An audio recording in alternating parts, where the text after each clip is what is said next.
when you see people online and they have a lot of money and you don't, and you're just racking your brain like, what does this person have that I don't? What are the secrets? What's the secret sauce that I haven't been put on? Like, why is this person so successful at such a young age and I'm not? I'm still fucking putting the fries in the bag. There are I find this so interesting. There are levers that people set up, basically. This is all money is, making money. Setting up systems where you have a lever that you can pull that will make you more money. All right. Having some kind of back end system where you have inputs that will output money.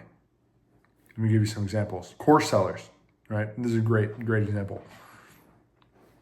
The system is in place where if they drive more people to their course, to their website, to their whatever, they make money. They have the system in place. And what I find so fascinating is how people build out the system to like what that lever is, what that lever looks like. And people do in so many like creative ways, like, you know, pushing people down this funnel in like really cool ways. All right. And it's not just course sellers. Any business is the same thing. There's a lever that you pull where the more you input, the more you output. And the thing is, having a regular job is the only thing that you can input to get money is time. And there's a finite amount of time, right? With entrepreneurship or a business, like any kind of, you're starting a business, you're doing social media, there's a lever that you can pull where there's no cap on the inputs. You can just keep slamming inputs. And that's why people are able to have these exponential outputs, you know, where at very young ages, they're able to, you know, seem like they have it all figured out. The thing that they have figured out is one lever, or maybe more than one lever, but they have these levers that they can pull. And that's all it comes down to. So what does that actually look like? Outside of the course seller thing, I think it's super cool when like say you're just running a business, physical products, you're selling physical products. There's multiple levers that you can pull, but you know,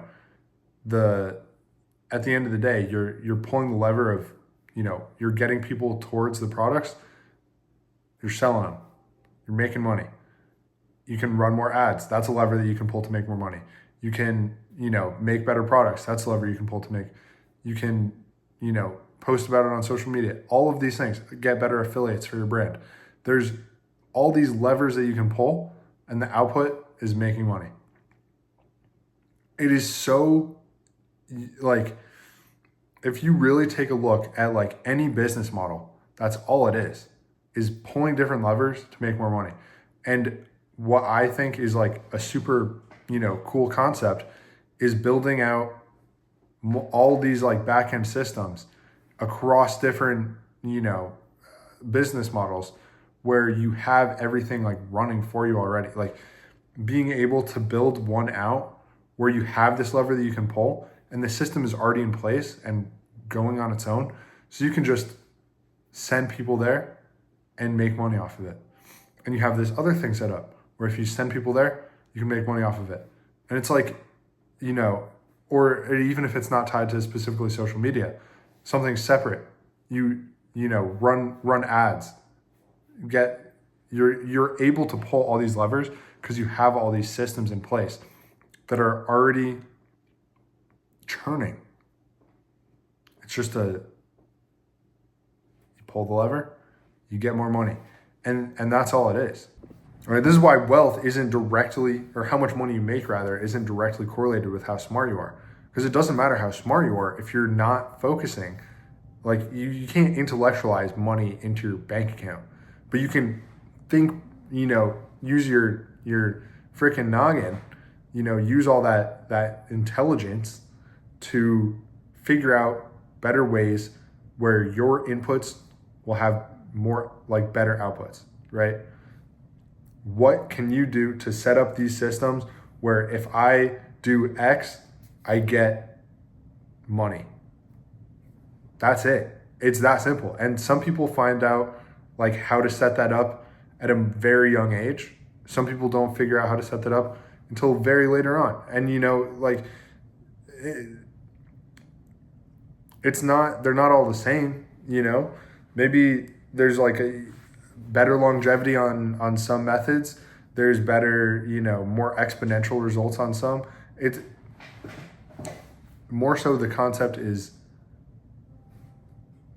like you need to have some way where your efforts are directly resulting in a better outcome for your life. And once you have one, you can start stacking them, right? You get one set up and you have the systems in place where it can run on its own. You set up another one, get that running on its own.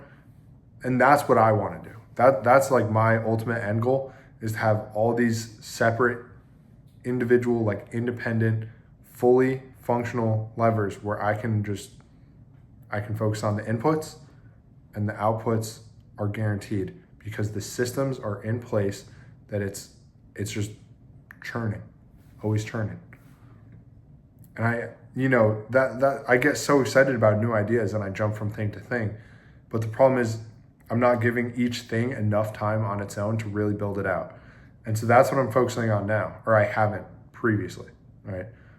I'm focusing on now, on top of my job, build out one thing at a time, one lever at a time, where I can focus on, this is something that I can put in, and it will result in making money because this full system is built out and set up and it's solidly built and it runs on its own. At least for right now. Because I have a job that I really care about and I want to focus all of my, time and most of my time and effort into, I need these levers to be ones that run on their own. So that's what I'm going to do. And the problem is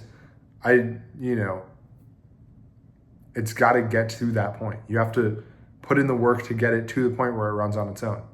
So that's what I'm trying to do. Build out one lever until it runs on its own and it's churning, making me money. Focus in on the input here. All right, once that's running, great. Now I start working on the second thing.